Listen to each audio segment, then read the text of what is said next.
মাশাআল্লাহ, আল্লাহর অশেষ মেহেরবানিতে আমার গাছগুলো দেখেন কত সুন্দর হয়েছে। আমি এই বড় বক্সটাতে প্রথমে ধনেপাতা করেছিলাম। আমি ওই ধনেপাতা 2 বার হারভেস্ট করেছি। আর এখন যেহেতু শীত, তো এখানে আমি সেই জন্য পেঁয়াজ আর আলু দিয়েছি। শীতকালে পেঁয়াজটা ভালো হয়, পেঁয়াজের মাঝখানে যে ফুল থাকে এটাও খাওয়া যায়।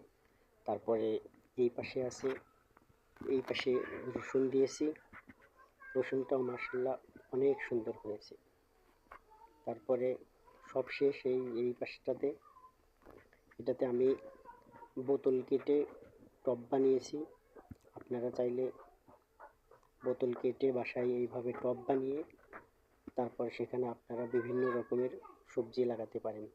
আর মাঝখানে একটা টব খালি আছে, আমি ওইখানে চাইছি যে হয়তো বেগুন অথবা না হয় মরিচ লাগাবো, তো সেই জন্য মাঝখানের একটা আমি খালি রাখছি।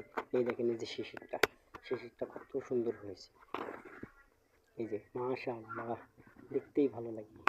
তো যেহেতু এটা আমার বাসা বাড়ি, আমার নিজের বাড়ি না, ঢাকায় আমরা বাসা ভাড়া নিয়ে থাকি, তো বাসা বাড়িতে এর চেয়ে বেশি আর কিছু করা যায় না, জায়গার স্বল্পতা। তো ভিডিওটা কেমন লাগলো অবশ্যই লাইক কমেন্ট শেয়ার করবেন। আর এরকম ইন্টারেস্টিং ভিডিও দেখতে চাইলে আমার চ্যানেলটাকে অবশ্যই সাবস্ক্রাইব করবেন।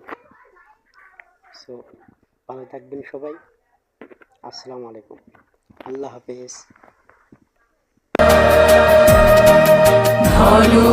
ধন্য পুষ্প ভরা আমাদের এই বসুন্ধরা, তাহার মাঝে আছে দেশে সকল দেশে